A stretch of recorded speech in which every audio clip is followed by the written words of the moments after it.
Hey guys, welcome back to another episode of 1 Minute Breakdowns. This week it's the UFC 285, John Jones versus Cyril Gane, the return of the GOAT, arguably the best fighter of all time, John Jones, coming back this weekend, moving up a weight class to heavyweight, taking on Cyril Gane for the vacant heavyweight championship. And for lack of better words, I'm very excited. I think this fight can go one of many ways. And I'm sure I'll cover that in the breakdown. But probably the most excited I've been for a main event or a main card in man months. So let's go ahead and get this thing going. If you haven't already, please like, comment, and subscribe. We're almost at 200 subscribers. So if you can help your boy out, I'd really appreciate it. And I say let's dive right into this thing. So first fight of the night, we have Loic Radzhabov going up against Esteban Ribovics. I'll just keep this one short. Ribovics can be taken down here, uses a nice Kimura grip to try and get back up, but that's not always going to work. Heavy power in the hands, has been fighting in smaller cages, to be fair, in those promotions in Argentina.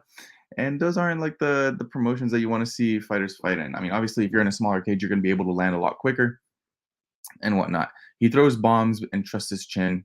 He leaves that chin out there to be hit. So that's a red flag. Radzhabov, on the other hand, has been a pro for a while, was in the PFL finals twice, uh, lost both times. He's never been finished in his career and has a 75% finish rate. Pretty well-rounded MMA game, I would say, but this guy tends to gas out a lot. He's also coming in on 1 week's notice, so that's also a detriment to his cardio. You got to wait to see how Radzhabov looks on the scales, but I think Radzhabov at minus 240 to 260 in market wide, I would not trust that, especially two guys making their debut. Radzhabov being on a week notice, yeah, it spells a lot of no for me. So I'm going to lay off. It should be exciting. Before I get into the next fight, I know we're only one fight deep, but shout out to the chat. Chronic Combat, appreciate you boys. Glad to have you guys on. Mr. Lou Betcha, it's my partner in crime. Uh, it is, that's for sure. Dude, I'm fucking excited. The only reason my voice isn't louder is because my nephew's trying to sleep right next to me. So it's all good. He's sleeping in the room right next to me. I can't be loud. Nonstop Philly, how's it going, brother? I appreciate you being on. All right, next fight we have Farid Basharat, the brother of Javid Basharat, going up against Damon Blackshear. Javid Basharat's a huge favorite. Uh, I want to say it's for a good reason, but you know what? Blackshear is no bum. Basharat's the younger fighter here. I think he has multiple ways of winning this fight, and he can take people down. He can switch stance. Good kicking game. Blackshear is going to be a little bit taller and bigger in this fight. He also switches stances in the striking. Might even be the better offensive grappler. I just feel like Farid can outbox him here and reverse positions and defend these takedowns. I want to say Farid's submission in this fight is my prediction, but I wouldn't lay money on this minus 450 line for Farid Basharat. I think it's a little bit too much to pay for a debuting fighter. You don't want your money locked up in that, even if it's in a parlay. I completely understand if you just want to be a degen and do this kind of stuff, but no, please don't. There's a lot more fights that you can parlay in this, and trust me, I'm the parlay better. That I love looking for these spots, so I wouldn't trust it. Next up, we have Jessica Penne going up against Tabitha Ricci, Baby Shark. Tabitha Ricci is going to be the smaller fighter here, obviously. 5'1" in height, and then going up against Jessica Penne, who's 5'5", 67-inch reach for Jessica Penne, and 62-inch reach for Tabitha Ricci. Tabitha Ricci here is going to have a 12-year age advantage. Here's the thing. The striking might be a little bit competitive. I think Penne's a little bit of a better striker, in my opinion. Both fighters are black belts, so you can expect a lot of grappling here too, especially given that Tabitha Ricci, her main aspect of her game is the takedowns. In her last 3 fights, it's been obviously 0 against Manon Fiorot. She was getting pieced up there, and then 5 and 5. So she likes to mix in those takedowns a lot. And if it stays on the ground, obviously it's going to be very tricky for both fighters to get a sub or hunt a sub because they're both black belts. If Penne allows Ricci to get the takedowns in control time, I think Ricci can probably cruise to a decision here. She's the better wrestler. So I think Ricci decision is probably the easiest shout for me, and I'm pretty sure everyone has that same take here to chop the money line down. But if you want to bet aside, it has to be Penne at like the plus 220 because in this fight, like, how are you going to favor Tabitha Ricci who has like baby arms? You can't really like reach. I don't know. It's one of those fights that I just want to stay away from. A lot of people were pissed because this fight got rebooked. In the first matchup, they got Tabitha Ricci around minus 150 to 160. That's a much better number, and I would have played it there, but not here. I would pass. But moving on. Next fight. Why it's not working? There we go. Next fight, we have Mana Martinez going up against Cameron Simon, and a lot of thoughts on this one as well. Yeah, the Fioro loss was on short notice, and Fioro is a savage. It's favorable, and I mean that's the main reason why she didn't go for takedowns there. Next up, Cameron Simon against Mana Martinez. We know Mana Martinez to be, I mean, coming out of the regional scene, we thought he was this huge finisher, power puncher, and in the UFC, he's just been a decision machine and has been losing uh, quite a bit. So it's going to be interesting to see what he does against newcomer Cameron Simon, who already made his debut, looked really well against Obi-Wan Shinobi the Pillow. Simon's going to have a 2-inch reach advantage, 2-inch height advantage here, and a 3-inch reach advantage. I think Simon has the much better cardio here. I think Simon has the much better volume here because Martinez is scared to throw at times, it looks. His pace is relentless, and if he hurts you, he has the finishing instinct. We've seen it.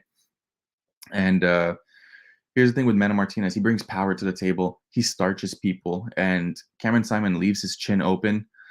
But that was on the regional scene that we've seen the starching. Has not translated in the UFC level. And I worry what he's doing with his training now that James Krause, his former coach, is being investigated. So he had to switch gyms, obviously, if he's getting his wrestling done, because Mana Martinez has zero wrestling. If Cameron Simon wants to win this fight easily, he has to go to his wrestling. Offensively in the wrestling, he's all right. But defensively, Cameron Simon, both fighters are pretty bad. So I could favor Simon in this fight. But if I'm going to bet a money line, it has to be Mana Martinez. Lower level UFC fighters, and one guy just carries a death touch. And if it finally tends to translate in the UFC, you're gonna be pretty happy holding that plus 230, plus 240 ticket. So I lean Simon as a pure pick, but Mana Martinez as a money line bet. No bet for me though. I think fight doesn't go to distance is probably the way to go here. Let's see. Next up, we have Ian Machado Gary going up against Kenan Song. A lot of you guys are going to be like, who is this Kenan Song guy? His last fight was against Max Griffin, lost by KO TKO. Callan Porter, Derek Krantz. He hasn't been in the. He hasn't fought in about 2 years now, a year and 11 months to be specific. Going up against a prospect, we should say, in Ian Gary, who really impressed me against Gabe Green in that last fight. He showed that he could deal with the pace of Gabe Green, and he actually dropped Green a couple of times. I was trying to fade him there. I thought Gabe Green was going to be able to take him down and hold him down, but takedown defense was solid. And this guy, Kenan Song, obviously this is a setup fight for Ian Gary here. I think Ian Gary is going to get this done any which way he wants to.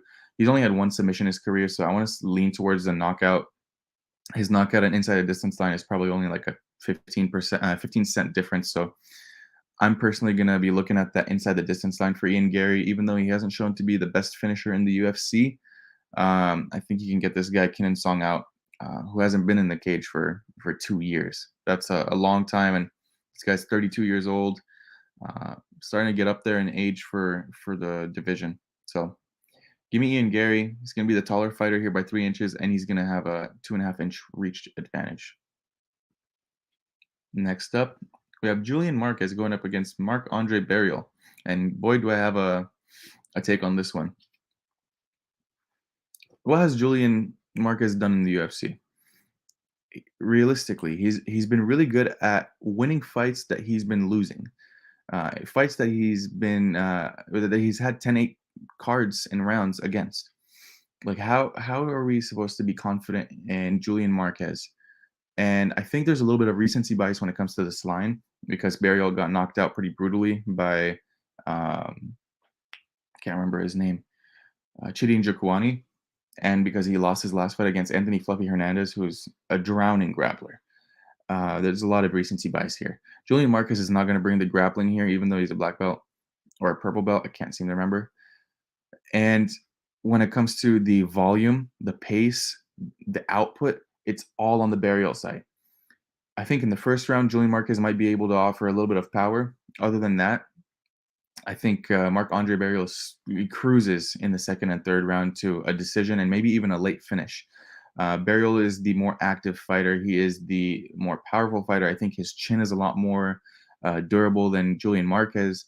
Uh, Getting hit behind the ear from an elbow against a guy that's known to be hitting hard from Chidi Njokuani, getting knocked out by that is not a dent in your chin or something to be ashamed of. So I think his chin holds up here and he cruises to a decision after that first round against Julian Marquez. So give me Marc-Andre Barrios. I will be having a bet on Marc-Andre Barrios. The power bar. Next up, we have Viviane Araújo going up against Amanda Ribas. And I don't really know why Amanda Ribas keeps fighting at flyweight. She's much better at the lower weight classes. And going up against Vivi Araújo, I know she's a little bit older in this fight, and in her last fight, I mean, she kind of impressed me in the last fight on the feet. She was able to put up with Alexa Grasso, even though the speed was a little bit much for her. The grappling, she looked really good, and she's going to be the bigger girl here. I think she's going to be able to get Amanda Ribas down. I think she's going to be able to hold her down. She might even win some of the striking exchanges. So at underdog odds, I really like Vivi Araújo here. Not going anywhere near it with my money here, but pure pick, it's going to be Vivi Araújo. I just think Amanda Ribas is more suited for the lighter weight classes. Very quick breakdown there, not too much of an opinion. I do on the next one though. Derek Brunson going up against Dricus du Plessis. Dricus du Plessis is around a minus 210 to minus 230 favorite, going based off of where you find the books. And here's the thing with Derek Brunson. He's going to be at a 10-year age disadvantage. And we already know the stat. I'm not even going to bug you guys with it. With the age advantage, it's like 70% win rate for the younger fighter. We have Dricus du Plessis, who's known to be a really solid striker. He had some submissions on the regional scene, some submissions in UFC, and this guy can throw with power, and he throws with fight-ending power. So when it comes to Derek Brunson, we know that I'm not going to over exaggerate the cardio dump that he has in the second and third round if he fails in the wrestling and fails to get someone out in the first round, but it's pretty evident. We've seen that. And so has Dricus du Plessis, but if I were to pick one of them, it's going to be du Plessis because he fights through it. He'll fight through the fatigue. And somewhere in like a random interview, he said that he had an issue with his nostrils. That's why it's like it looks like he's breathing really heavy. I'm not going to buy that, but whatever. He fights through the fatigue. He fights through the gasness, and he's won decisions before. Derek Brunson, for all I know, I think in this fight, his only chance would be in that first round. And I think du Plessis just gets him out over there in the first round. I think he gets a first round knockout on Derek Brunson, who is shown to be a chin liability at this weight class at this age. And he's already been talking about retirement. So you got to give me Derek Brunson to be getting Derek Brunson to get knocked out. See, I'm talking way too fast, but this is worth it. Dricus du Plessis inside the distance is my official pick here, and I will be betting it. Next up, we have Cody Garbrandt going up against Trevin Jones. I'm going to keep this one short and sweet. I think if Trevin Jones remains to be trigger shy here, he's going to struggle against Cody Garbrandt. If he comes out and starts throwing more volume, then I think he might be able to catch Cody Garbrandt and get the knockout. Now, other than that, I think Cody Garbrandt decision at plus 500 is pretty nice. Shout out to a couple of the guys that I've heard that from. I've heard it from Lou, Narco, a bunch of people. And I think Cody Garbrandt, if he was wise, he wants to go to the wrestling here, and he wants to just take control of Trevin Jones, who doesn't really have a ground game. But if he stands and messes around on the feet for too long in that second round, he's going to get knocked out. We've seen the chin of Cody Garbrandt. He's been knocked out. I think it's in all of his losses in the past four losses. KO. Oh, well, no, Rob Font was a decision. But KO Pedro Munoz, KO Dillashaw, KO Kai Kara France. Yeah, I just can't back either guy in this fight. I think this is win or go home for both fighters. So we might see a little bit of variance here. So for a pure pick, give me Trevin Jones by knockout. But yeah, get Jones by knockout or Cody Garbrandt decision. Both of those props, I like them. Next fight, this is gonna be really hard to break down. We have Bo Nickel going up against Jamie Pickett. I think Bo Nickel can win here. I think he can. Well, who am I kidding?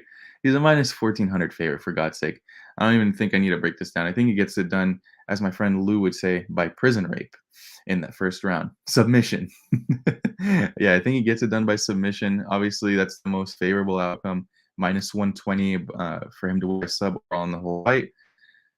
So yeah, I think he's just going to be able to ragdoll Jamie Pickett until he gets Pickett's neck, and that's it. It's going to be night night. Next fight. I'm not going to break that one down anymore. We have Mateusz Gamrot going up against Jalen Turner. Mateusz Gamrot is going to be on short notice in this fight, and he's about a minus 210 favorite at the moment, depending on where you find it. Um, Man, this fight's going to be very fun to watch. There's a lot of ways this can go. I think one of the ways could be Mateusz Gamrot winning a decision by wrestling Jalen Turner and keeping that control time. I think Jalen Turner could possibly hurt Gamrot in the first round and get a sub and sub as he's been doing over his past couple fights. I think this could be a war in the striking and be decided by the little moments where Gamrot gets these takedowns and holds Jalen Turner down. Now, we know that Jalen Turner cuts a lot of weight for the division, and I would like to see him get extended and see how his cardio holds up. That's my biggest question mark in this fight. If his cardio holds up, I think he might be in decent shape here, but Gamrot is just relentless. People are underestimating this guy and thinking that they can take Jalen Turner as an underdog here, which I don't blame anyone for taking him because he's been looking good and hasn't given us a reason why not to like him. But in this fight specifically, I think he's going to be getting taken down pretty often. We've seen in the Jamie Malarkey fight where Jamie Malarkey, the corpse of Jamie Malarkey, after he got beaten down by Jalen Turner, he took him down in the last couple minutes of the fight, and he just stayed there. Jalen Turner looked like a fish out of water on his back. So what gives me any confidence saying that Jalen Turner will be able to get back up? I know that fight was a couple of years ago, but you got to take it into perspective. We haven't seen it happen yet, and since then. And Gamrot is a legit wrestler. So I'm going to have to go with Mateusz Gamrot here. I'm not sure if I'm going to get to a bet, but I wish I got the earlier line. If I got the minus 170, I would have bet it for sure. But right now, it's a little bit too steep. Next up, we have Jeff Neal against Shavkat Rakhmonov. Man, this fight got rebooked. That's one thing. Rakhmonov is going to be at a 2-inch height advantage and a 2-inch reach advantage. Here's the way I think this fight's going to go. I think it's going to be a little bit closer than what people expect. Jeff Neal can throw with knockout power. I think he has the power to knock out Shavkat Rakhmonov. Do I think it's going to happen? No. I think this fight will probably get extended into the late second round, but I think Shavkat's going to be able to take Jeff Neal down and submit him in that second round. I know a lot of people said that, oh, Jeff Neal, Bilal Muhammad went 0 for 7 against Jeff Neal. Here's the thing. The explosive entries are what differ Shavkat from Bilal Muhammad. Bilal Muhammad is more of a technical wrestler, really good at getting the takedown. Don't get that wrong. But explosiveness, you have to lean towards Shavkat. This guy absolutely runs into these fighters and carries them, trips them, really strong. I think he's got a huge strength advantage in this fight. And especially going up against Jeff Neal, who is a little bit on the shorter side compared to him, you got to think that he's going to take him down and sub him in the second round. So I'm going to try and see what the number is for second round sub, but that's all I'm going to say. Second round sub is what I'm thinking late in the second round. So if you're thinking over 1.5, I think I like that bet too. And yes, Lou, over 1.5. That's what I like. I like it. Am I going to bet it though? Probably not. Co-main event, we have Valentina Shevchenko going up against Alexa Grasso. Alexa Grasso looked really good against Vivian Araujo in the boxing. When she got taken down, she tried her best to pop up really quickly. Oh, that was for the Garbrandt friend, the over 1.5? I don't know, man. I could see Garbrandt getting knocked out in the first, but we'll see. But yeah, going back to this fight, Valentina Shevchenko is probably going to have a you must have forgot type of performance here. I think she's going to absolutely bully Alexa Grasso, to be honest. And whether it's in the striking or whether it's in the grappling, I think she's going to be leaning towards the grappling here because the archetype of a fighter that beats Valentina Shevchenko is a fighter that has a lot of strength, who's stronger than her and better grappler, like Talia Santos. Like there's a reason why she got, in my opinion, she lost. It was because Talia Santos was a lot stronger than her. She was a lot better of a grappler and a better wrestler, and she was able to hold her down. I don't think Alexa Grasso is going to be able to do that. Her grappling is starting to get better, but do I want to trust that against Valentina? No, absolutely not. There's a reason why the line is at minus 600 right now. Give me Valentina Shevchenko inside the distance here. I think she gets it done in the fourth round by TKO, ground and pound. And then for the fight we've all been waiting for, Jon Jones versus Cyril Gane. Jon Jones moving up a weight class here after a 3-year layoff. It's going to be interesting to see how he looks, how his speed is, if there's any ring rust. It looks like he put on the pound. He did the right thing and took some time off to put on the extra pounds. And sparring videos look decent, but it's just sparring videos. You can't really take those into account. I think in the striking, it's going to be pretty equal. Jones might have a slight advantage when it comes to the kicks. Cyril Gane might be a little bit faster, the hand speed, because he's used to being this heavy. And the part that's going to set this fight apart is the wrestling.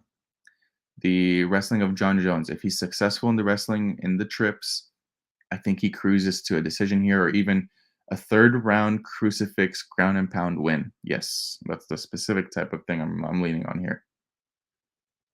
So, me personally, I'm betting on Jon Jones. I wish I got the earlier number, but I think this is more of like a 75% or a 70% for Jon Jones. So probably played up to 170, minus 180 around there. And yeah, I'll be betting Jon Jones here. I think he's going to be able to remind people who he is. He's going to remind people of why he's the GOAT. I'm pretty sure he's going to be successful with the wrestling here. If the one-legged Francis Ngannou, who trained wrestling for 8 months under Nixick, is able to wrestle Cyril Gane, torn ACL, I'm sorry. Like you can't tell me that Jon Jones isn't gonna have success here. Here's the thing: it's gonna be. I'm not gonna say it's easy, but once Cyril Gane stuffs a couple of them, it's gonna start getting a little tired. And Jon Jones has elite cardio. I'm not bagging on Cyril Gane's cardio, but Jon Jones has elite cardio. So I don't think he's gonna get tired from shooting. So give me Jon Jones via decision or via third round ground and pound knockout in the crucifix position.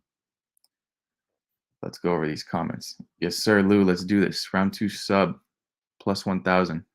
I freaking love it. Split decision for this fight. Yeah, I know we talked about that one. That's not bad at all. I don't know why. After watching some more tape, I really lean towards that crucifix finish. He loves getting into that crucifix, man. And if it happens in this fight, it's gonna be bad news for Cyril Gane. But yeah, guys, that's the end of this breakdown. If you have any questions, feel free to DM me, leave them in the comments right before we end the show, and I'm sure I'll get back to you. But until next week, I will see you later.